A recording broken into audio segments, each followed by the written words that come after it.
Bonjour Tony DSTS. Bah salut. Ça va? Oui, franchement, ça va. Ouais, c'est vrai. Ça va mieux. Ça va mieux. Ben oui, je sais. J'ai su. On devait se voir au moment où on tourne la semaine C'est dernière. ça. Puis tu m'as envoyé un petit message pour me dire que tu pouvais pas. C'est Et t'es ça. très libre dans les explications, toi. Bah parce que je me suis dit, bon, j'ai eu un problème de santé, autant expliquer, quoi. Enfin, il y avait rien de... J'étais hospitalisé, donc dans tous les cas... Ouais. C'est J'en quoi avais ce parlé problème sur mes réseaux aussi. C'est quoi ce problème de santé, Tony? Bah en fait, ce qui s'est passé, c'est que... Bah, en fait, c'est un problème de santé que j'ai un peu toujours eu sans le savoir, hein. Ouais. Parce qu'on va dire, depuis que j'ai 13-14 ans, j'ai toujours eu des problèmes avec mon poids. C'est-à-dire que je prenais beaucoup de poids rapidement, je perdais beaucoup de poids rapidement. Il y avait toujours eu des phases, tu sais, où je complexais un peu plus et où je me faisais vomir. Mais personne n'était au courant, genre dans ma famille, parce que j'en parlais à Tu personne. faisais de l'anorexie, C'est ça. mais tu mettais peut-être pas de mots dessus. C'est ça. Et récemment, du coup, en fait, ce qui s'est passé, c'est que déjà, j'avais perdu beaucoup de poids parce que j'étais dans une phase un peu extrême où j'avais commencé le sport depuis quelques mois, mais pas du tout d'une façon saine. C'est-à-dire que moi, je voyais que mon corps, il perdait du poids, mais tu sais, j'avais un peu ce truc où j'étais juste content de perdre du poids et je faisais pas attention à ma santé, quoi. Genre, juste, je perdais du poids, du coup, j'allais dans l'extrême et genre, je me faisais vomir, je faisais du sport et en plus, je me nourrissais pas du tout. Genre, que ce soit le matin, le midi, le soir, je mangeais pratiquement rien. Donc en fait, tu faisais tout ce qu'il ne faut pas faire et tu C'est ça. faisais subir à ton corps le pire pour ton corps. Et je faisais que enfin, tu sais, je buvais quand même de l'eau, ça c'est c'est déjà bien, mais c'est vraiment la seule chose. Et tu sais, si je mangeais un truc, c'était vraiment un tout petit truc le soir, histoire de me sentir un peu bien, etc. Mais ça m'a créé aussi plein de problèmes, tu vois, d'estomac. En fait, si tu veux, Brûlure d'estomac et compagnie. c'est ça. Et en fait, ce qui s'est passé, c'est que j'ai jamais voulu vraiment me faire Enfin, en fait, au fond de moi, je savais que j'avais un problème avec mon poids parce que, comme je te dis, c'est pas normal de grossir beaucoup, maigrir beaucoup. Déjà, de se faire vomir, je pense qu'on le fait. En vrai, on sait que c'est pas bien. C'est juste, on le fait parce qu'on voit des résultats sur notre corps. Enfin, moi, personnellement, en tout cas. Mais c'est très mauvais pour les dents, J'avais c'est aussi très mauvais pour le corps. C'est ça. Pour tout. J'avais des problèmes sur tout, en fait, mais juste, je m'en rendais pas compte. C'est comme si. Parce qu'après, j'ai eu beaucoup de phases de dépression aussi, avec ma santé, etc. Enfin, qui faisait que. Je sais pas comment expliquer, mais quand. C'est horrible ce que je vais dire, hein.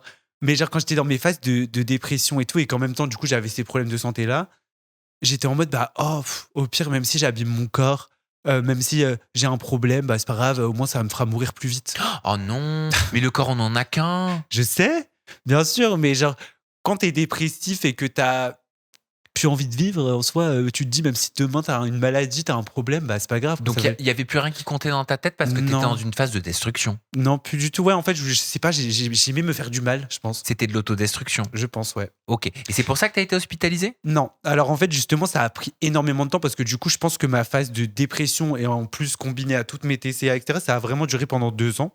Ah, quand même. Ça a duré pendant 2 ans et le problème, c'est que C'est long 2 ans dans cet état. c'est ça. Et pourtant, je profitais. Enfin, c'était trop bizarre parce qu'en vrai, je profitais quand même de la vie, hein. Je partais en vacances avec mes amis, j'étais souvent entouré. Il y avait quand même des moments où tu kiffais le moment présent. C'est ça. Par exemple, quand je partais en vacances avec mes amis à Los Angeles, on partait à Miami. Enfin, je faisais plein de choses. Mais juste, genre, j'avais toujours ce truc où je sais que j'avais un problème, mais je savais pas lequel, en fait. Tu vois, et je pense que c'est ce qui faisait aussi que j'étais super anxieux, super stressé. Parce qu'en fait, quand dans ta tête, tu sais que tu as un problème de santé ou que tu as un problème tout court, mais que tu veux pas aller te faire aider, en fait, juste t'as ton problème et t'avances pas dans ta vie, quoi. Tu vois, tu profites de certains moments, mais dès que t'es tout seul ou dès que tu veux t'endormir ou je sais pas, tu vas repenser à ça, tu vas dire, mais c'est pas normal que j'ai ça et pourquoi j'ai ci, j'ai ça. Tu vois ce que je veux dire? Et tu sais d'où ça vient tout ça? T'as commencé un travail psychologique avec un spécialiste? En fait, justement, moi, c'est ce qui m'a énormément aidé aussi. C'est aussi pour ça que, genre, je voulais un peu faire cette interview parce que je trouve que c'est important d'en parler et j'étais le premier toujours à dire, ouais, justement, quand j'avais des problèmes, ouais, mais ça sert à rien d'aller au psy, ouais, mais ça sert à rien de voir une diététicienne, ouais, mais ça sert à rien de. Bref, pour moi, tout ce qui était médical, ça servait à rien du tout, quoi. Oui. Alors que, enfin, c'est littéralement le plus important. Et moi, Dieu merci, en fait, je me suis rendu compte de ça parce que j'étais parti. En fait, des trucs tout bêtes, mais en fait, j'étais devenu tellement faible, mes jambes, elles étaient tellement fines, j'avais plus, mes muscles n'étaient même plus alimentés, enfin, j'avais plus rien parce que la nourriture, ça fait tout en vrai dans ton corps. Et c'est-à-dire que c'était arrivé à un point où j'allais faire mes courses avec mon caddie. Je suis tombé par terre en plein milieu du supermarché. Oui, ta tension, elle devait être très basse. C'est ça, et en permanence, tu vois. Et pareil, je sais pas, je suis allé à la pharmacie pour m'acheter ma crème, mes petits trucs. Pareil, je suis tombé en plein milieu de la pharmacie, tu vois, à 2 semaines d'intervalle. Je Mais me tu suis faisais dit, des là, malaises. ouais, je me suis dit, là, il y a un problème quand même. Ouais, c'est inquiétant. C'est inquiétant. Et en fait, ça aussi, ça a créé un truc où mes parents, ils sont inquiétés pour moi parce que je ne sortais plus de chez moi. Sachant que j'avais peur de sortir, j'avais peur de faire un malaise dès que je sortais. Donc pour moi, c'était impossible de prendre les transports. J'avais peur de conduire. Je me suis dit, mais en conduisant, à tout moment, je fais un malaise, je fais un accident. Ça fait que pendant des mois et des mois, je restais enfermé chez moi. Ah oui, donc en plus de tout ton mal-être que tu avais à l'intérieur de toi, C'est tu ça. restais cloîtré chez toi. C'est ça. Ce qui n'aide pas. Ça n'aide pas du tout. Vraiment, ça n'aide pas du tout. Je pense que le plus important dans ces moments-là, c'est être entouré, justement. Et moi, en fait, du coup, mes parents, ils sont inquiétés pour moi au sujet des malaises. Et surtout, là, quand ils voyaient que je sortais plus, je venais plus les voir, j'allais plus au travail parce que j'ai un travail aussi à côté des réseaux. Tu bosses dans quoi? En fait, je travaille avec mes parents. Ok. Je C'est dans travaille- quel secteur? C'est dans la communication. Ouais, c'est ça. En gros, je gère pour mes parents plein de.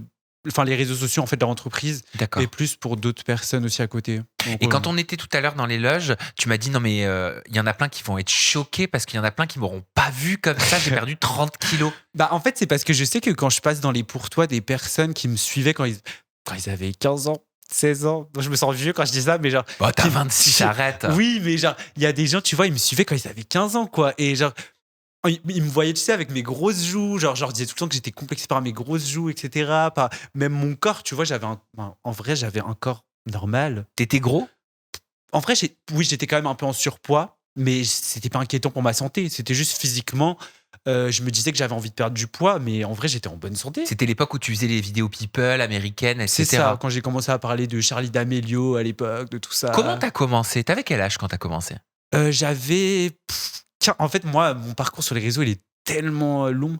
Enfin, en fait, j'ai commencé, si tu veux, je crois que j'avais 14 ans. Et c'était des vidéos beauté. Je m'appelais Beauty by Tony. Je faisais du make-up et tout. Mais ça fonctionnait bien pour l'époque. Quand même, je faisais des 10, 20 000 vues, tu sais, sur mes vidéos make-up. Et après, j'ai commencé à faire du lifestyle. J'ai renommé du coup ma chaîne Tony DSTS. Et je sais pas, j'ai fait du lifestyle presque pendant un an. Je faisais des vidéos avec, tu sais, Marine, tu l'as interviewée du coup. Marine MTZ. C'est ça, en fait, un jour, on a posté une vidéo un peu putaclic qui s'appelait Notre première fois, où on avait mis une aubergine, enfin vraiment le truc pour faire des vues, quoi. Ouais. Et en fait, j'étais choqué parce que je suis parti dormir, j'ai posté ma vidéo, et 3-4 jours après, genre, elle était à 1 million de vues. Hein? Mais vous aviez dit quoi pour faire 1 million de vues si rapidement? Non, en plus, on disait rien, on disait oui, la première fois que t'as mangé un chewing-gum, la première fois que t'as, je sais pas, des trucs hyper bêtes, hein, mais tu sais, le YouTube de l'époque, c'était beaucoup faire des vues, les miniatures où t'as ce qui te donne envie de cliquer. Oui, Tu vois. oui, les mots en gras. C'est ça, et moi j'ai fait ça sans me dire waouh. Et en fait, ma vidéo elle a super bien marché. Et du coup, j'ai passé, je crois, les 50 000 abonnés et tout. Mais à ce moment-là, je faisais des hauls, des favoris, des playlists, enfin les trucs de l'époque, quoi. Et ensuite, en fait, tout a commencé quand il y a eu l'histoire de James Charles. Tu sais, le gros drama qu'il y a eu sur lui à l'époque. Ah bah rappelle-moi, remémore-moi. À l'heure actuelle, je saurais pas te dire exactement, mais en gros, je crois que il y avait une des plus grosses youtubeuses beauté là-bas qui s'appelait Tati Westbrook. Et en gros, Tati Westbrook, elle a sorti toute une vidéo, elle l'a appelée Bye Sister, genre. Et en gros, elle disait que James Charles, il avait des comportements inappropriés, elle a un peu tout exposé sur lui, quoi, dans une Ok. vidéo, genre, la vérité. Ok, et toi t'as couvert cette affaire. En fait, ouais, parce que à chaque fois, mes potes, quand il y a des trucs aux États-Unis, ils m'envoient toujours des messages. Ils me disent ah, Tony, tu peux m'expliquer ce qui s'est passé et tout, parce que je sais que t'es au courant de tout. Parce que t'as une bonne connaissance pop culture. Oui, et parce que je pense que j'explique bien aussi, tout simplement, tu vois. Et Ouais. comme je parle anglais aussi. Oh, you speak English? Yeah, I speak English. So you can switch in English, so you understand everything. It's been a long time that I didn't speak English, so it's going to be complicated. But your accent is better than mine. Oh, no, you have a good accent. Ok. Bon, en tout cas, je reprends en français, mais du coup, ouais, en fait, tout simplement, vu que les gens me disaient en général, mais t'expliques super bien les histoires, et du coup, ils me demandaient tout le temps ce qui se passait, surtout aux États-Unis, je me suis dit, mais t'as une chaîne YouTube, genre. Du coup, j'ai fait ma vidéo, je l'ai appelée Ted James vs Tati, machin. Je l'ai envoyé à tous mes potes, je dis, tiens, regardez ma vidéo, il y a tout qui est expliqué. Et en fait, les gens, ils ont kiffé. Au début, ça faisait 30 000, 40 000 vues et tout, mais je continuais, je faisais mes petites vidéos, après, je parlais un peu des influenceurs français, etc. Et un jour, il y a eu une hype autour de Charlie D'Amelio, de la Hype House, de tous ces trucs-là, tu sais, les TikTok américains, en fait. Et je me suis dit, c'est bizarre parce que ils font des millions de vues, ces gens-là, et personne parle d'eux. Genre, personne parle d'eux en France. Et du coup, j'ai posté une vidéo qui s'appelle La vérité sur la Hype House, où du coup, je me suis renseigné, j'ai expliqué qui tient la Hype House, qui y a dedans, et c'est quoi le but, etc. Et ma vidéo, elle a pété. Et ensuite, à chaque fois, on me disait, tu peux parler de un tel, et puis ça s'est fait tout seul, en fait. À chaque fois, du coup, je parlais de ce que mes abonnés voulaient. Petit à petit, tu as créé ta création de contenu comme ça. C'est ça. Et en fait, les gens, en plus, Bah, c'est ça qui est bien, en fait, avec ce genre de contenu, entre guillemets, c'est que c'était vraiment genre. En fait, je pense que aussi le fait de mon sujet, enfin, de faire des dramas, je trouve que c'est bien parce que ça te permet de pas parler de toi-même. Enfin, en fait, quand je dis je fais des dramas, je pense que je m'exprime mal. Je veux dire, tu sais, de parler d'actualité.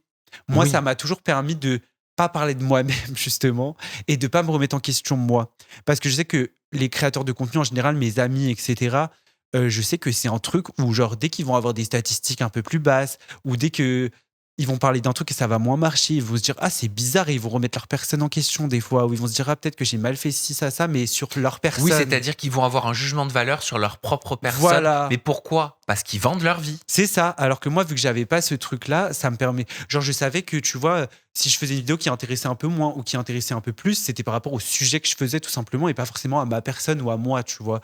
Et ça, c'est un truc qui m'a beaucoup aidé. Et c'est pour ça qu'après, j'ai continué sur les années. Mais honnêtement, à l'heure actuelle, je pense que j'en peux plus des dramas. Genre. Ça m'a saoulé, Mais genre. c'est que t'en as eu toi aussi, au final. Ouais, Parce oui. qu'en plus, ta chaîne YouTube, tu l'as perdue. Ouais. Bah, à cause d'un drama, genre. Enfin, à cause d'une histoire vraiment bête, hein. Franchement, c'était une histoire vraiment bête.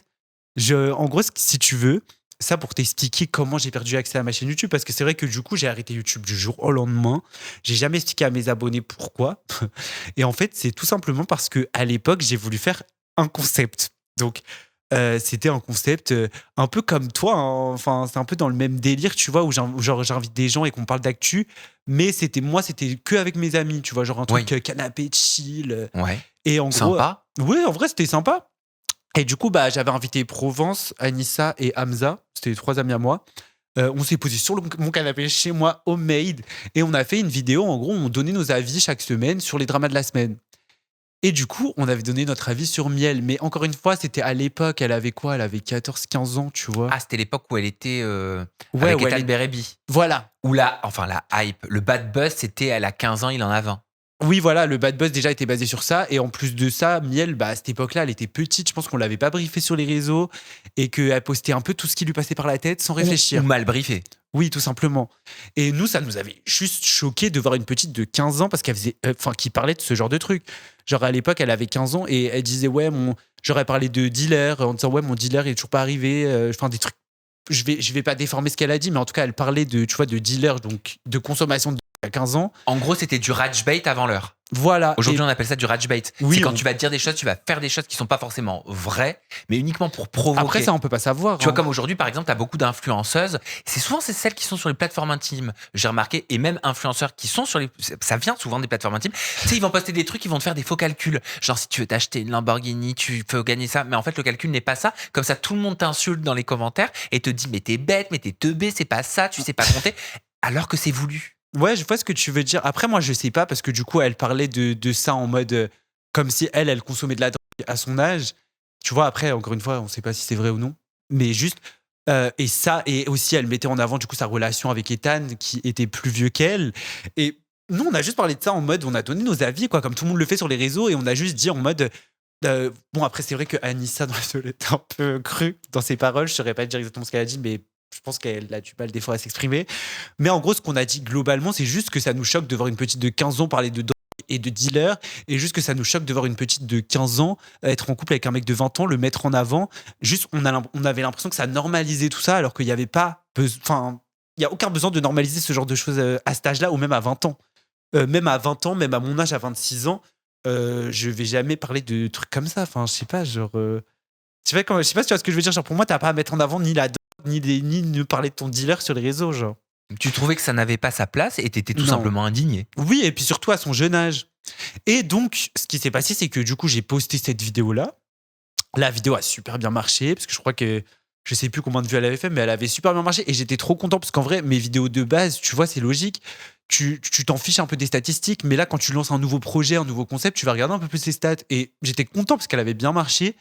Et en fait, ce qui s'est passé, c'est que Miel m'a envoyé un message, enfin, même pas, je sais même plus si elle m'a envoyé un message, mais en gros, à l'époque, elle m'avait juste fait un TikTok, je crois, où elle disait ouais, Tony DSTS, il a posté une vidéo avec ses potes où il me critique pendant 1 heure, je sais pas quoi, non, alors que tu me voulais dans ton concept, je sais pas quoi de base, etc.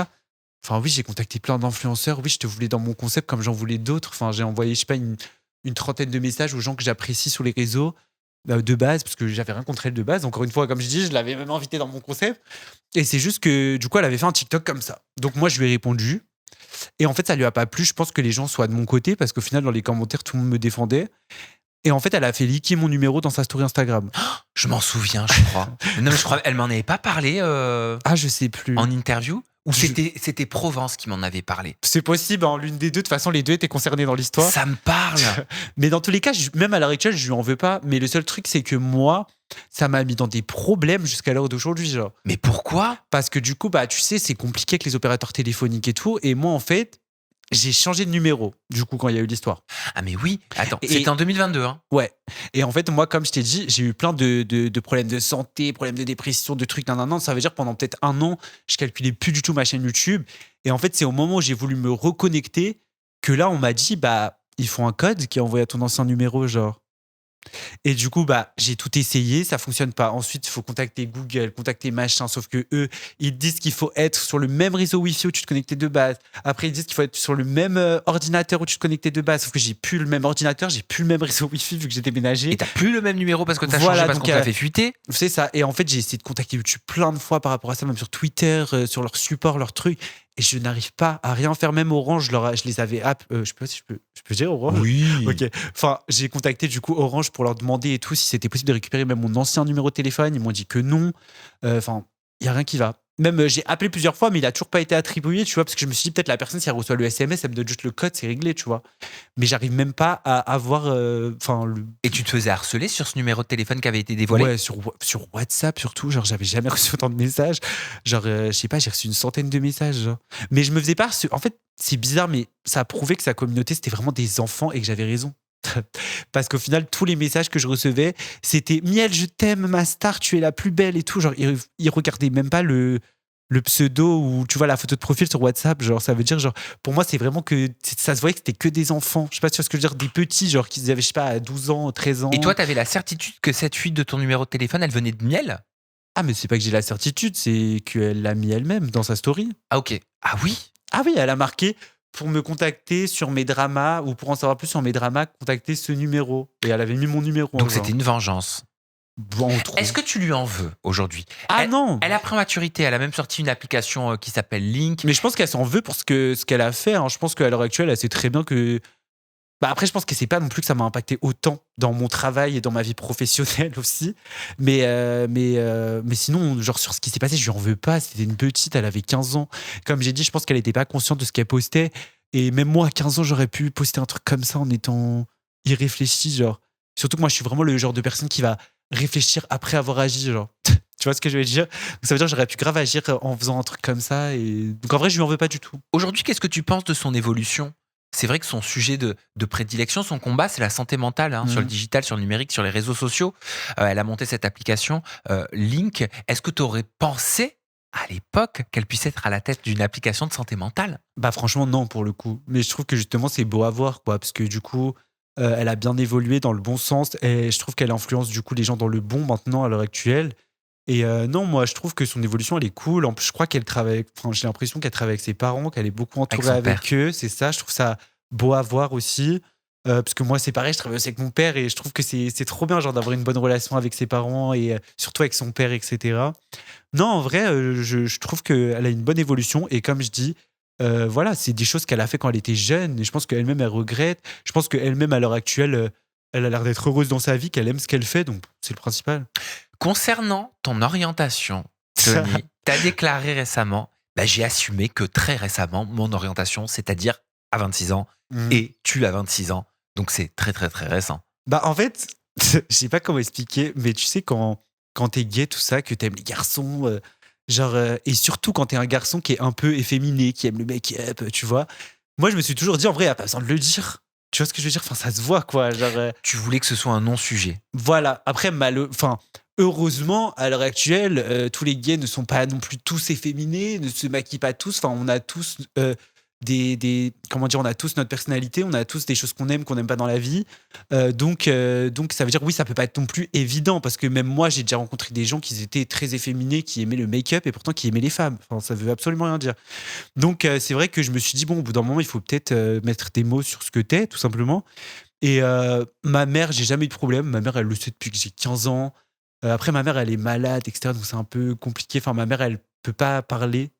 Donc, c'est un peu compliqué. Je sais qu'elle m'a fait comprendre que qu'elle était contente pour moi et qu'il y avait aucun problème, même si elle me l'a pas dit oralement, tu Comment vois. ça se fait qu'elle peut pas parler, ta maman?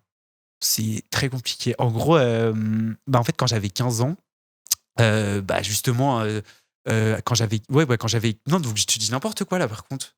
J'ai fait mon coming out à ma mère, je pense, dans ma vingtaine, hein.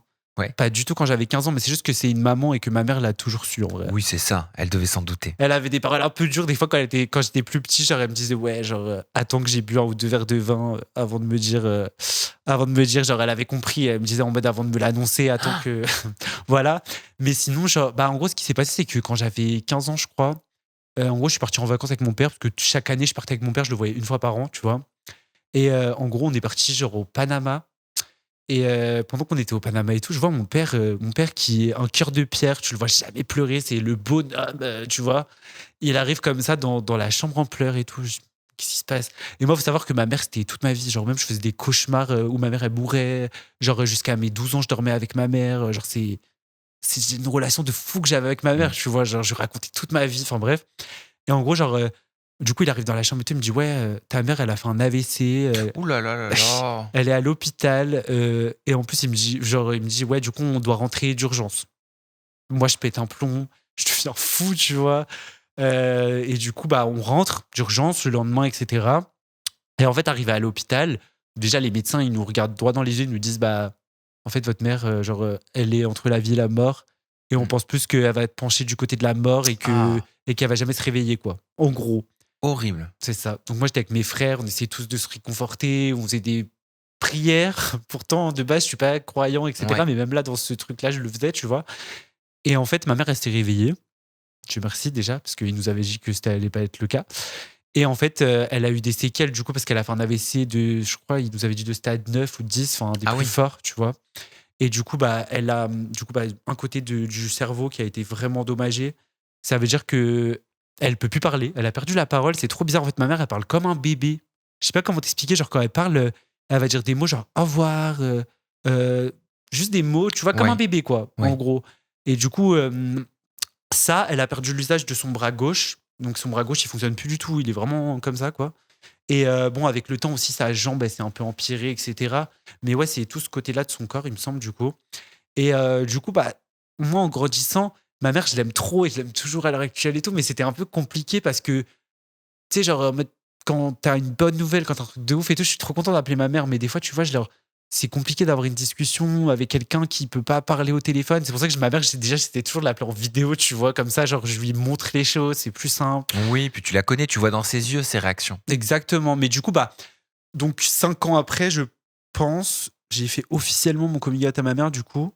Et en vrai, elle l'a très bien pris. J'ai eu aucun problème avec elle. Comme je t'ai dit, c'est juste ce qui m'a manqué, c'est plus d'avoir un retour de sa part, de l'entendre parler, ce qui est pas possible. Mais tu vois, dans la déclaration que tu as tenue et que je t'ai lue, tu dis j'ai assumé. Tu parles d'assumer. Tu utilises le verbe assumer. C'est pas anodin. Parce que pareil, tu vois, assumer. En fait, assumer, c'est plus par rapport. Assumer, c'est plus par rapport à mon père.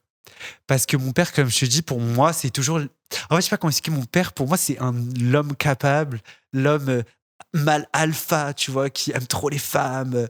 Je sais pas comment expliquer, mais genre, pour moi, c'était invraisemblable. En fait, je me disais, il le sait, tu vois. Genre, donc, t'avais peur de quoi? D'être une anomalie à ses yeux? Pas une anomalie. De pas être le fils qu'il aurait voulu avoir? Ouais, genre, moi, mon père, c'est trop important pour moi qu'il soit fier de moi dans ma vie. Et donc, t'avais peur forcément qu'il soit déçu? C'est ça. Mais en fait, tu vois, genre, un peu toute ma famille était au courant et c'était un peu le sujet tabou, mon père. Tu vois, genre, fallait pas parler devant mon père. Fallait pas que mon père, il sache. Tu vois, tout le monde me disait, ne le dis pas à ton père, il va trop mal réagir et tout. Et du coup, j'ai mis du temps et même jusqu'à, on me disait des trucs de fou. Genre, quand je vivais chez mon père, on me disait, ouais, lui, dis surtout pas parce qu'il va te virer de la maison, parce que tu vas te retrouver à la rue. Non, je pense que c'est pas ton but et tout. On me disait, attends, au moins t'es 18 ans, attends, avoir un appartement, tu vois, des trucs comme ça. Genre. Ah oui, d'accord. Donc, sécurise-toi parce que sinon, t'es pas à l'abri et on sait pas comment ton père va réagir. C'est ça. Un parent, je sais que c'est pas ton cas, hein, Tony, mais un parent qui renie son enfant à cause de son orientation, est-ce que c'est un parent qui aime? Franchement, non. Enfin, je suis désolé, mais on a tous des principes. Enfin, ok, il y a des gens, ils ont des principes un peu différents, ou je sais pas, même des questions religieuses. Il y a des gens qui veulent pas faire, enfin, qui n'accepteront pas ça, mais tu peux pas mettre ton enfant dehors, genre, tu sais pas. À part, comme je te dis, si vraiment il a un second plan ou qu'il peut aller vivre. Enfin, mais je sais pas, pour moi, tu peux pas mettre ton enfant dehors, sachant qu'il va être à la rue, dans le froid, avec. Enfin, sûrement pas de nourriture. Enfin, ça n'a aucun sens. Tu peux pas aimer quelqu'un et le mettre dans la galère à ce point-là. C'est sur ton propre enfant, genre, ça n'a aucun sens. Toi, Tony, t'as toujours su ton orientation? Tu l'as toujours ressenti, même petit, ou ça a pris du temps? Franchement, ouais, parce qu'en vrai, j'ai jamais eu vraiment d'attirance pour les filles. Ça a toujours été, tu vois, quand j'étais au collège, genre, ça m'est arrivé de sortir avec des filles, mais bon, en fait, je les voyais plus comme mes copines au final, quoi. Oui, c'était un peu pour faire comme tout le monde. C'est ça. Puis, genre, quand j'étais au collège et tout, il y avait une fille qui, genre, avec qui on sortait, que je sortais. Bon, c'était ma meilleure amie, hein. Et genre, on est sortis ensemble. Et puis, genre, un jour, devant tout le monde dans la cour, elle m'a regardé, elle m'a dit: Désolé, mais je te quitte parce que tu fais trop gay. Et du coup, je me suis posé des questions moi-même. Je me suis dit, bon, c'est vrai que tu fais un peu gay. Est-ce qu'il n'y aurait pas une raison à cela, genre? Et en fait, c'est au collège où après, je me suis rendu compte que bah, j'avais juste une attirance pour les garçons, quoi. C'est venu tout seul, quoi. Est-ce que tu penses que ton émancipation que tu as faite très jeune, elle est liée à ton orientation? Non, pour le coup, non. Parce que moi, si j'aurais pu rester chez mes parents, je l'aurais grave fait. En fait, justement, je pense que moi, je suis parti de chez mes parents trop tôt, mais c'est parce que j'ai pas eu le choix. T'avais quel âge? J'avais 20 ans. J'étais pas jeune en soi. 20 ans? Et pourquoi t'avais pas le choix? Parce que mes parents, ils vendaient ma maison d'enfance. Enfin, en fait, quand je dis mes parents, c'est mon père et ma belle-mère, hein. C'est parce que du coup, mon père, il a refait sa vie et ma belle-mère, c'est comme ma seconde maman, tu vois. D'accord. Ok, Mais, merci pour la précision. Voilà, parce que du coup, les gens, ils vont pas comprendre non plus. Mais comment t'expliquer Attends, tu peux me répéter la question? Bah oui, pourquoi en fait? Qu'est-ce qui fait que t'es parti aussi Ah, jeune? oui, oui. T'as dit j'avais pas le choix. En fait, ils ont vendu la maison de mon enfance. Du coup, ils sont allés vivre chez les parents de ma belle-mère qui, tu sais, ils ont aménagé un peu un petit appart dans le sous-sol de leur maison. Du coup, ils vivaient là-bas, en fait, parce qu'ils voulaient acheter quelque chose, acheter soit un terrain, acheter une maison et tout refaire, en fait, à leur image, etc. Et du coup, bah, vu que ça a pris du temps, tu vois, ça prend du temps d'acheter une maison, de la construire, de machin, bah, pendant ces années-là, ils allaient vivre là-bas. Et vu que c'était un peu petit, bah, moi, je pouvais pas y aller, tu vois. Et aussi, moi, à ce moment-là, j'étais en couple. Tu vois, ça me saoulait. À chaque fois, j'allais à l'hôtel pour voir mon copain et tout. Je me suis dit, bon, faut en faire une pierre deux coups. Je prends mon indépendance, j'ai mon appartement. Au moins, je peux vivre ma vie de couple normale quand je veux. Et en même temps, eux, bah, enfin, au moins, ça leur pose pas de problème quand on sera pas trop serré, quoi. Est-ce qu'il y a eu un changement en termes de santé mentale te concernant quand tu as quitté justement le foyer familial et que tu t'es retrouvé indépendant à vivre seul, même si tu avais des relations à côté? Bah, franchement, oui. Je pense que en fait, moi, je suis persuadé que j'étais pas prêt encore. Ouais. Dans le sens où, malheureusement, j'étais un peu un assisté, genre, quand je vivais chez mes parents, enfin, pas un assisté, mais genre, je sais que, genre, ma belle-mère, elle s'occupait de mon linge, elle s'occupait de me faire à manger, elle s'occupait de plein de choses, même Oui, si elle t'étais m'a encore un petit garçon, quoi. Voilà, j'étais vraiment un petit garçon pour moi à 20 ans. Tu vois, genre, je savais rien faire. Et même, genre, moi, genre, je suis hyper proche de ma belle-mère et mon père, je suis encore plus proche de lui, du coup, depuis mon coming out. Avant, on était proches, mais pas autant, tu vois. Ouais, mais, c'est marrant ça. mais en tout cas, je suis hyper proche des deux et tout. Et du coup, genre, moi, je sais que déjà, je suis quelqu'un. Je pense que c'est aussi l'anxiété qui joue, mais qui doute énormément sur tout dans la vie, qui a tout le temps besoin qu'on le conseille, qui est tout. Et je sais pas, je me suis senti perdu parce que quand je vivais chez mes parents, j'avais un truc qui me venait en tête ou un truc, je sais pas, genre, je me posais des questions, j'allais toujours voir mes parents ou genre si j'avais un truc de down, j'allais voir mes parents. Et là, en fait, de me retrouver tout seul dans un grand espace d'un coup, je sais pas, genre j'ai perdu espoir en la vie, genre. T'étais en couple à ce moment-là? Ouais, Est-ce que c'était avec le mec de 6 ans? ouais. On était ensemble pendant 6 ans. 6 ans, t'as eu une longue relation tôt, hein? Ouais, franchement, ouais, bah c'était. Ah, je me suis mis avec à 18 ans. Oui. Et on est resté ensemble, du coup, 19 jusqu'à mes 25 ans, si je compte C'est bien. celui, il me semble que t'avais expliqué, il te trompait, c'est ça? En fait, histoire assez drôle. En fait, je crois que c'était quelques jours après la Saint-Valentin, en plus. J'étais chez moi, on était chez moi, du coup chez mes parents, parce que mes parents étaient partis en vacances, donc j'en ai profité pour le faire venir. Et en gros, ce qui s'est passé, c'est que, comme tout le monde, tu vois, histoire bête, il dort, je prends son téléphone, j'ai son code. Et je pense jamais, tu vois, je vais sur son Snap, je vais sur son Insta et tout, mais je pense jamais à me déconnecter, enfin, à essayer de déconnecter ou quoi. Et en fait, je vois, il a un deuxième compte, genre. Oh, et je vais sur son deuxième compte et en fait, je vois qu'il y avait des conversations, tu vois. Et du coup, je me dis, mais c'est quoi ça déjà? Pourquoi t'as un deuxième compte? En plus, il y avait des conversations qu'avec des boucs, genre, je me dis, c'est quoi ce truc? Genre, Avec des quoi? des boucs, des garçons, genre. Ah, je connaissais pas. Non, t'inquiète. Et du coup, j'ouvre une conversation, je vois, ça parle de trucs sexuels, clairement. Et du coup, je le réveille, je lui jette le téléphone dans son visage et tout. Après, j'avais pas à faire ça, mais j'étais trop énervé. Du coup, je lui jette le téléphone dessus et tout. Et je dis, c'est quoi ça et tout, non, non, non. Casse-toi de chez moi et tout, non, non, non. Et en fait, je dis, en plus, si t'as un truc à me dire, c'est maintenant. Genre, c'est soit tu me dis maintenant, soit. Enfin, dans tous les cas, c'était bail, mais genre, je veux juste avoir des explications. Et en fait, il m'a expliqué que il m'avait trompé avec une personne, du coup, qu'il avait été le voir 3 fois. Oh, Et en plus, ce qui est hyper drôle, hein, c'est que du coup, comme je te dis, je vivais chez mes parents, donc on avait toujours galéré pour se voir et tout. C'était un peu compliqué. Enfin, on se voyait dans des hôtels, tu vois, des trucs comme ça, ou dans la voiture. Enfin, c'était un peu chiant. Et en fait, c'était un moment où mes parents, ils avaient le Covid. Et du coup, mon père, il m'avait payé une chambre d'hôtel pendant 1 mois, tu vois. pourquoi? Parce qu'il avait peur que je l'attrape et que du coup, il voulait pas que je rentre à la maison. Et du coup, il m'avait payé une chambre d'hôtel pendant 1 mois. Et à ce moment-là, c'était le moment, du coup, où je voyais le plus mon copain, quoi.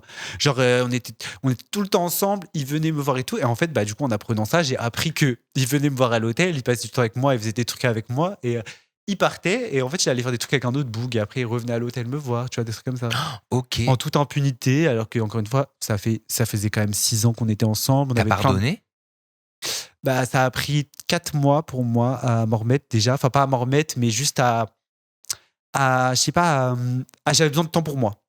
Je lui ai dit, écoute, ce que tu as fait pour moi, c'est impardonnable. Je pardonne pas la tromperie, c'est trop compliqué. Genre, à chaque fois que je te vois, je pense qu'à ça. Je lui ai dit, donc là, j'ai besoin de temps pour moi, etc. Et pendant 3-4 mois, lui, de son côté, il envoyait des lettres chez moi, il contactait ma belle-mère, il me contactait sur tous les réseaux possibles, imaginables. Il attendait des fois devant chez moi que je sorte et tout. Enfin, il était vraiment à fond, quoi. Jusqu'à il m'envoyait des mails et tout, genre. Et en fait, je sais plus, ça a duré 3-4 mois. Après, j'ai accepté de le voir pour avoir une explication. Et après, je me suis dit, en vrai, off, genre, tu sais quoi, vas-y, on réessaye. Genre. Et t'étais avec lui jusqu'à quand? Comme je t'ai dit, en tout, ça a fait 6 ans.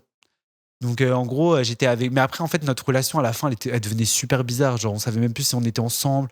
Lui parlait à d'autres mecs, moi, je parlais à d'autres mecs. Genre, il y avait plus ce truc de on est en couple, c'est officiel. Oui, tu vois.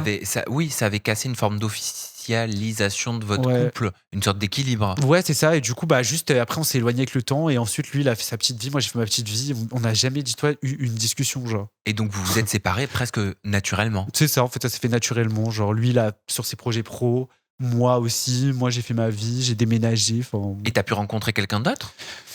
Après, j'ai eu une autre relation qui a duré 1 an. Et je pense que c'était une des pires de ma vie, littéralement. Enfin, j'étais avec un mec qui avait quelques années de moins que moi, enfin je sais plus, mais genre en gros, à cette époque-là, j'avais 24, je crois, ou 25. Ouais. Lui, il avait genre 20 ou 21, je crois.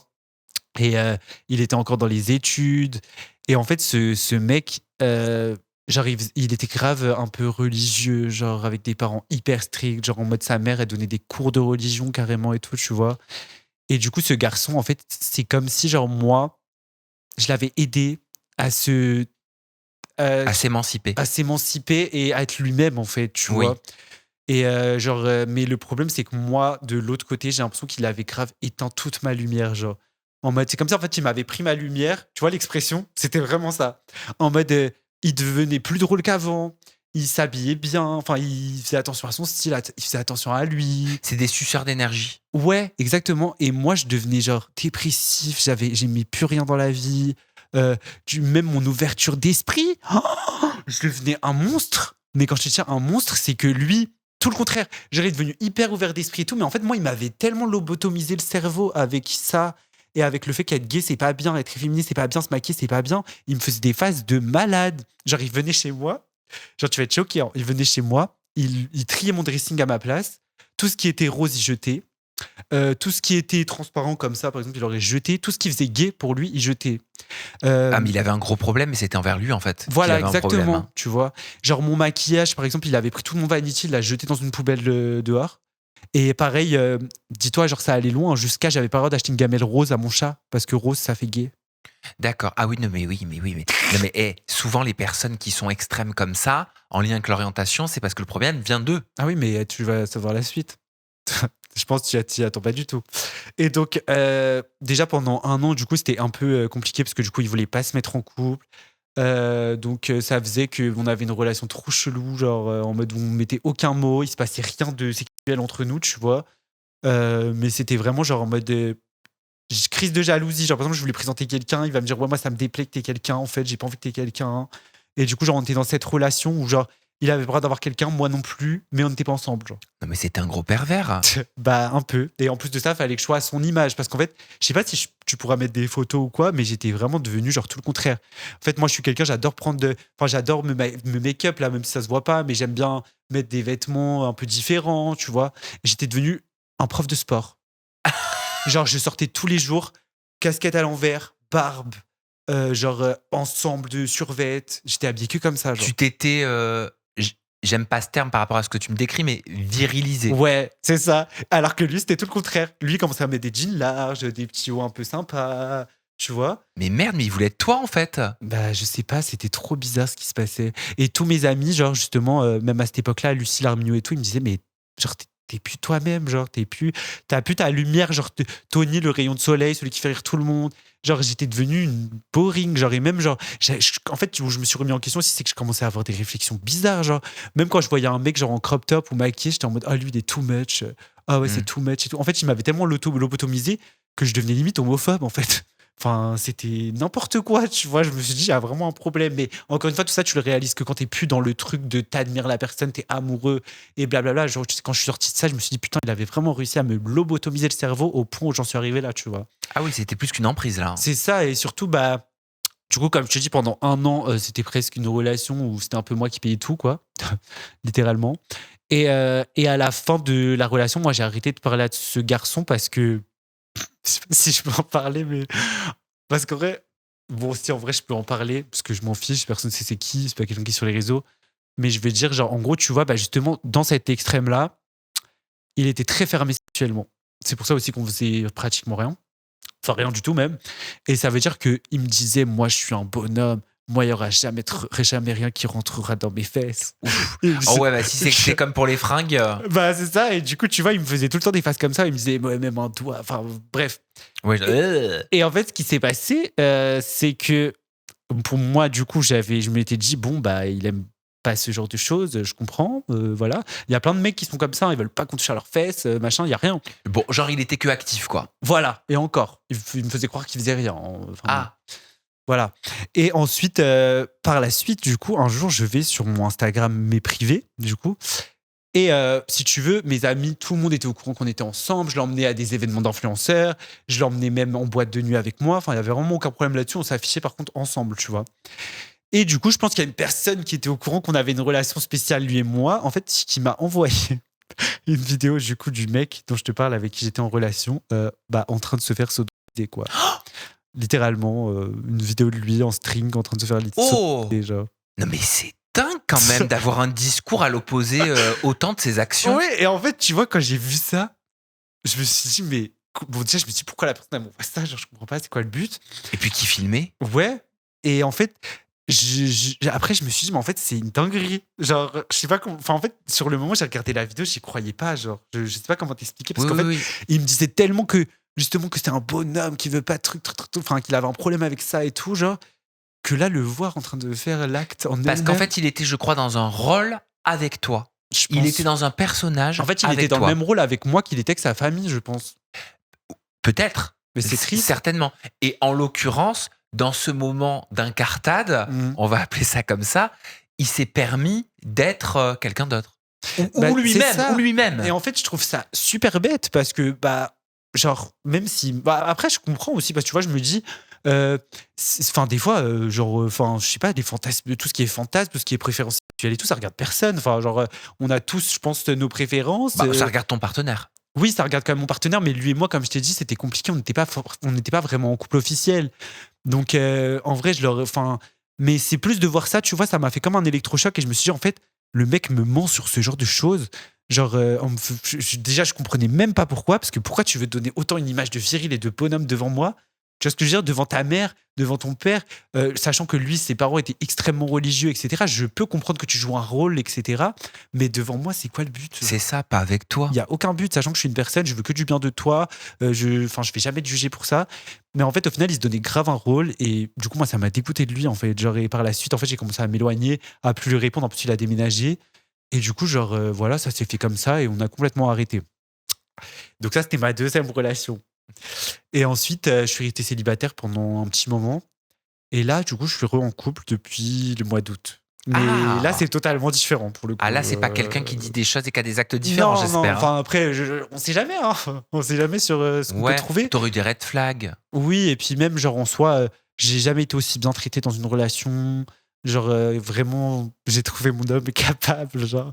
Donc, en vrai, je suis archi heureux, genre. En vrai, ça se passe trop bien, genre. Et pourquoi t'avais senti qu'il était nécessaire de t'éloigner des réseaux sociaux? J'ai compris par rapport à tout ce qui s'est passé, YouTube, etc., qui t'a vachement impacté Ah oui, parce que professionnellement. c'est pas que ça. Même TikTok, je m'étais éloigné. Même TikTok, Insta. je me souviens. Mais de façon générale, tu t'es éloigné, tu les as quittés les réseaux sociaux pendant longtemps. Ouais. Et aujourd'hui, tu reviens. Tu me diras d'ailleurs si t'as pas peur. Hein. Bah franchement, de toute façon, moi, en fait, j'ai jamais été stable sur les réseaux sociaux. Comme je t'ai dit, j'ai commencé en 2016. Je perçais avec du lifestyle. Ensuite, je sais pas, j'avais une minime perte de confiance en moi. J'avais l'impression que ce que je faisais, c'était nul. J'arrêtais. Quand les dramas, ça fonctionnait, je faisais des vues, nan. Puis d'un coup, je me disais, en fait, t'es nul, t'es pété. Ce que tu fais, c'est nul. Et j'arrêtais de poster. J'ai toujours eu mes phases. C'est juste que des fois, il y en a qui durent plus longtemps que d'autres. Mais c'est juste que j'ai toujours eu ces phases de perte de confiance en moi où j'avais l'impression que ce que je faisais, c'était nul, que j'étais moche, que j'étais gros, que personne ne s'intéressait à moi. Et je me disais, bah en fait, ça sert à rien de poster, genre poste pas, parce que de toute façon, ça va pas faire de vues et tout le monde s'en fout de ce que tu racontes. Et ça, après, je pense que tous les créateurs de contenu passent par ces phases-là. Oui. Je suis persuadé que même toi, t'es déjà passé par des phases comme ça, où tu Ah bah, remettais en bien question sûr. ce que tu faisais, Ah ta bah oui. personne. Bah, bien évidemment, bien évidemment. Il y a des phases de up, de toute façon, dans la création de contenu, dans la vie, hein, j'ai envie de dire, et dans un parcours professionnel, et il y a des phases de down C'est ça. aussi. Les phases de up, d'ailleurs, je le dis tout le temps, quand je suis dans des grandes phases de up, j'essaie toujours de me recentrer, et je me dis, profite, savoure, ne te monte pas la tête, ne te dis Vraiment. pas que ça va durer tout le temps, parce qu'il y aura toujours des moments où le pic redescendra. Ah bah c'est sûr. Ça fait partie d'un parcours. Au final, ce qui compte sur un parcours, je trouve, hein, c'est la pérennité. C'est Oui, la et puis longévité. c'est toujours réussir à avoir le Voilà. positif. C'est pas quoi. juste le moment présent.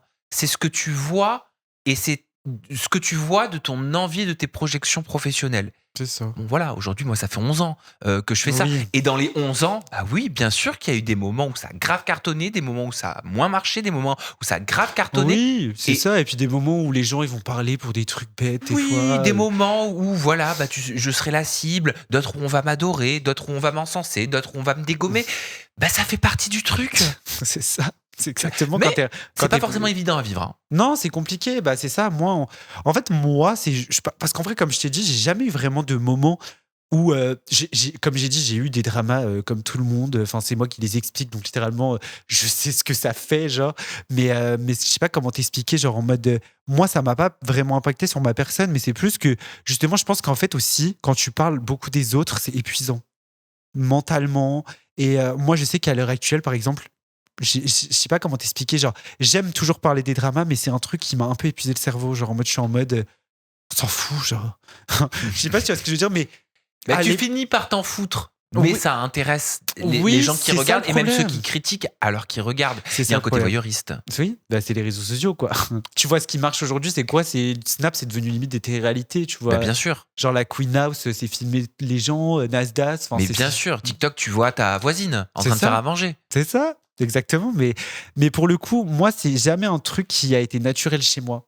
Et je l'ai vu même par rapport à mes amis. Tu vois, genre Arminio, Lucille, même d'autres amis à moi. Genre, ils ont ce truc de filmer toute leur vie tout le temps. Oh, je pourrais pas.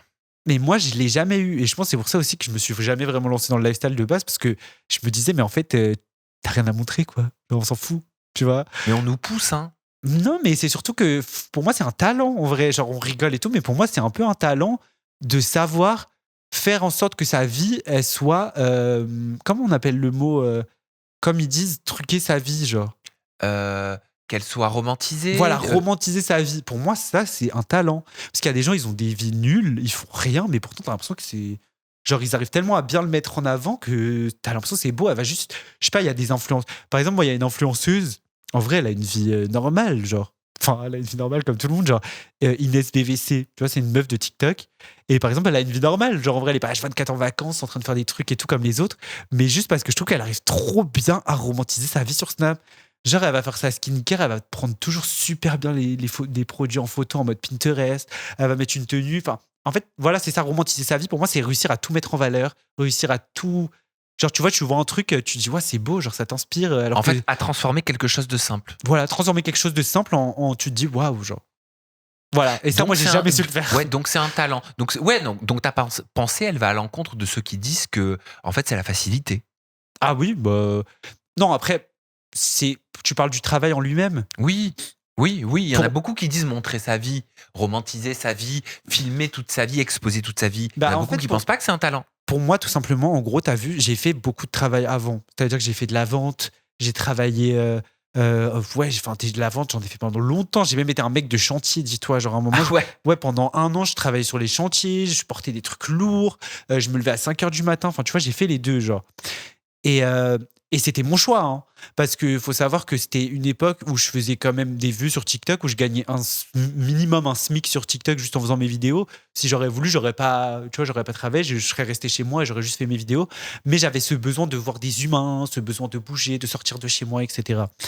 Mais du coup, pour avoir fait les deux, en fait, je trouve juste que le travail qui est physique, c'est physique. En mode, tu vas t'épuiser au travail, mais souvent, si t'es pas, on va dire, à un stade un peu au-dessus, que t'es patron, etc., en général, tu vas rentrer chez toi et vas-y, tu vas pas y penser à ton travail, tu vas t'occuper de ta famille, tu vas faire ta vie, tu vas regarder la télé. Alors que pour moi, quand t'es sur les réseaux, c'est un truc qui est hyper mental. C'est tout. C'est pas du tout fatigant physiquement. Il y a quoi enfin, tu vois ce que je veux dire? Genre, on fait rien physiquement qui est compliqué, quoi. Mais c'est juste que mentalement, je pense qu'un humain n'est pas fait pour être regardé par autant de personnes, qu'un humain n'est pas fait pour avoir autant d'avis de personnes différentes sur sa personne, sur son physique. Et moi, je pense que ça a des séquelles, même sur le long terme, et on le voit même avec beaucoup d'influenceurs. Je suis désolé, mais j'ai jamais vu un influenceur qui a pas fait de dépression, genre. Mm. J'ai jamais vu un influenceur qui a pas. Enfin, à l'heure actuelle en plus. Enfin, si, j'extrapole hein, quand je dis j'ai jamais vu, mais genre, moi, dans la plupart des influenceurs que je suis ou que je regarde ou que je connais, la moitié, ils ont déjà fait des TCA. Tu vois ce que je veux dire? En fait, je sais pas comment expliquer, mais pour moi, c'est juste qu'un travail normal, ça va être plus physique, bien sûr. Du coup, on va s'épuiser plus rapidement, on va peut-être avoir des problèmes de santé, etc. Alors que les réseaux, c'est vrai qu'on a ce luxe de travailler de chez soi ou alors dans des Mais bureaux. t'as des problèmes de santé aussi avec les réseaux. Hein. Voilà, oui, aussi, bien sûr, parce qu'il y a les yeux qui jouent, on abîme beaucoup nos yeux aussi avec les éclairages, avec Ah, ces mais la trucs-là. dépression fait partie des problèmes de santé. Ok. La TCA, c'est un problème de santé. Le stress, c'est un problème de Oui, santé. mais je veux dire, ça le va être plus- cortisol bousille Oui, le corps. c'est vrai un que- problème. Donc, en fait, la psyché a un impact sur le physique. Ah, mais bien sûr. Ça peut même te déclencher des maladies. Mais tu sais, quand j'étais à l'hôpital, en plus, j'ai appris plein de choses sur ça, parce que du coup, moi, j'étais au courant de rien, je me renseignais sur rien, mais j'avais beaucoup de carences, des anémies, tu vois, et par exemple, même les carences que j'avais sur certaines vitamines et tout, en fait, ça te rend dépressif. Oui, Je savais pas du tout, tu vois. bien sûr. Et Tout là, je est l'ai lié, senti. tout a un impact. Depuis que je prends des compléments alimentaires, du coup, hospitalières, enfin, qui m'ont donné à l'hôpital, etc., on va dire, du coup, que j'essaie de remonter mes anémies. Je crois que ça s'appelle comme ça. Je sais pas si c'est soigné ou. Mais en tout cas, depuis que je prends ça, des vitamines et tout, waouh! Genre, je sais pas comment expliquer la différence que j'ai vue dans mon corps. C'est genre, je me sens moins feignant, j'ai plus envie de faire de choses, je vois la vie en positif. Je sais pas comment t'expliquer, genre, tu sais, c'est des trucs trop bêtes où, genre depuis que je suis sorti de l'hôpital, j'ai l'impression de profiter de ma vie. Et est-ce que tu es content d'être revenu sur les réseaux? Est-ce que tu le vis bien? Bah, en fait, là, j'ai juste posté une vidéo en mode ouais, j'étais à l'hôpital, je suis sorti.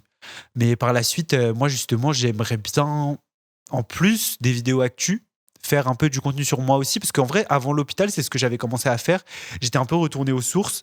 Je faisais un peu des vidéos. Bon, après, j'étais dans le déni à ce moment-là, parce que du coup, comme je te dis, je faisais des recettes alors que je bouffais rien. Enfin, ça n'avait aucun sens, littéralement. Mais tu vois, genre, justement. Genre là, vu que maintenant j'essaie de me faire à manger, faire des petites recettes, des fois montrer comment je m'habille, des fois faire des hauls, tu vois, juste montrer un peu plus ma vie en plus des actus. Parce que bien sûr, quand il y a une grosse actu, je vais en parler, mais en même temps, je me dis, je peux aussi, tu vois, faire une vidéo actu, genre par exemple, une vidéo lifestyle, tu vois, par exemple, je peux poster un contenu différent par jour. En tout cas, c'est ce que j'aimerais faire et surtout reprendre YouTube. Genre YouTube, s'il vous plaît, je sais pas, genre contactez-moi, on trouve un truc, genre je sais pas. Mais j'ai trop besoin de ma chaîne YouTube, genre je comprends pas. Genre enfin, tu le sais toi-même, t'es youtubeur, genre c'est un travail de malade de cumuler des abonnés sur YouTube. C'est le plus dur. Genre les gens, ils rêvent tous de percer sur YouTube, ils y arrivent pas, genre. Parce que les gens, ils ont trop du mal à s'abonner sur YouTube. Sur TikTok, ça va, genre sur Instagram et tout, mais YouTube. Enfin, moi, j'ai ma chaîne, elle a quand même 500 000 abonnés, tu vois. C'est un truc genre. Et oui, je comprends pourquoi t'as pas envie de repartir de zéro. C'est ça. Après, j'ai une seconde chaîne à, je crois, presque 100 000. Mais pareil, tu vois, genre je me dis, je vais pas reprendre une chaîne secondaire de base pour, tu vois. Donc j'ai vraiment envie de récupérer ma chaîne, s'il vous plaît, contactez-moi. Et peut-être que YouTube verra ce message. Ah, Voilà, mais j'espère contactez Tony vraiment. des STS. Tony, franchement, c'était un plaisir de papoter avec toi. Moi, je t'ai vraiment découvert Ouais. aujourd'hui. Et je sais pas, t'as quelque chose quand tu parles, t'as une spontanéité, t'as une légèreté. En fait, je crois que ta pensée, elle se transforme immédiatement en mots sans véritable filtre. Ouais, je pense hein. aussi. Et t'as un truc qui fait qu'on a envie de t'écouter. Ok. Bah, c'est peut-être pour ça que les gens, ils aiment m'écouter raconter les histoires, hein, tout simplement. Ouais, t'es déterminé. Oui. T'es dans ton truc. Bah, comme je t'ai dit, en fait, maintenant, pour le coup, c'est comme si maintenant je voyais tout en positif. Tu vois, genre, même des trucs tout bêtes, mais genre, le fait je me lève le matin, j'entends les. Genre, je suis à rigoler. Je pense, même mes amis, quand je leur disais ça, ils étaient morts de rire.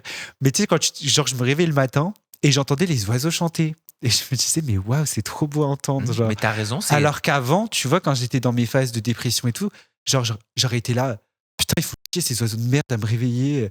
Ah, vous faites chier, tu vois. Mais c'est des trucs bêtes, mais genre, en fait, tu vois tout en positif, quoi. Et moi, c'est ce que j'ai envie de faire. Et là, à l'heure actuelle, je sais que j'ai envie de reprendre ma vie en main, reprendre mes réseaux en main et juste avancer, quoi. Tu te reconnectes à la vie. Exactement, voilà. Voilà, tout simplement. Et à l'essentiel. C'est ça. Voilà. Et à la beauté des choses qui se trouvent dans la simplicité. Ouais, les choses simples au final. Merci, Tony, pour cet échange. Tony, on te retrouve sur tes réseaux sociaux. Je mets des liens cliquables dans la description De toute de façon, cette moi, vidéo. c'est partout pareil. Tony Oui. DSTS partout. Tony DSTS.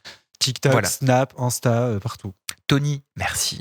Bah, Merci à toi. vous de nous avoir regardés. J'espère que vous avez passé un super moment en notre compagnie. Si vous voulez qu'on repartage une vidéo ensemble, vous me le dites aussi. Voilà, si vous avez envie d'en savoir plus.